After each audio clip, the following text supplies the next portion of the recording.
मुंबईत महापालिकेसाठी मतदानाला सुरुवात झाली आहे। सामान्यांसह सेलिब्रिटी सुद्धा सकाळपासूनच मतदान करण्यासाठी मतदान केंद्रांवर दाखल झाले। माजी क्रिकेटर संदीप पाटील यांनीही मतदानाचा हक्क बजावलाय। पाटील यांनी दादरच्या बालमोहन शाळेत आपला मतदानाचा हक्क बजावला। मतदानानंतर मुंबईकरांना मोठ्या संख्येने मतदान करण्याचं आवाहनही त्यांनी केलं।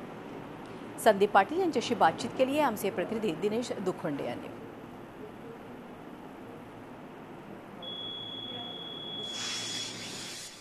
मुंबई महापालिका निवडणुकीसाठी मतदानाच्या प्रक्रियेला आता सुरुवात झालेली आहे। सध्या मी दादर येथील शिवाजी पार्क मधल्या बालमोहन विद्या मंदिर मतदान केंद्रावर आहेत। मॉर्निंग वॉकच्या निमित्तानं शिवाजी पार्क वासीय मतदानाचा आपला हक्क बजावण्यासाठी मतदान केंद्रावर येताना दिसतात। आपल्यासोबत आहेत शिवाजी पार्क वासी आणि भारतीय माजी क्रिकेटपटू संदीप पाटील आणि त्यांचे कुटुंबीय। सर, तुम्ही सांगाल की महापालिका निवडणुकीसाठी मतदानाचा हक्क तुम्ही बजावलेला आहे। सर्वप्रथम तर तुम्ही मतदानाचा हक्क बजावल्याची खूण आमच्या दर्शकांना दाखवाल।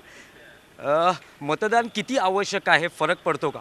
नाही, निश्चितच प्रत्येकाचं मत हे बहुमूल्य असतं आणि मी आवाहन करतो सर्वांना की कृपया ह्याचा हक्क बजवा आणि तुम्हाला जे काही जो उमेदवार तुम्हाला निवडून आणायचा असेल त्याला पाठिंबा द्या। मॅम, तुम्ही काय सांगाल, किती महत्त्वाचं आहे मतदान? खूप महत्त्वाचं आहे। आपल्या राईट्स अँड ड्युटीज बजावणं प्रत्येक सिटिझनला खूप महत्त्वाचं की या निवडणुकीमध्ये मूलभूत सोयी सुविधांवर प्रचारामध्ये अधिक भर दिला गेला की आरोप प्रत्यारोपांवरच भर?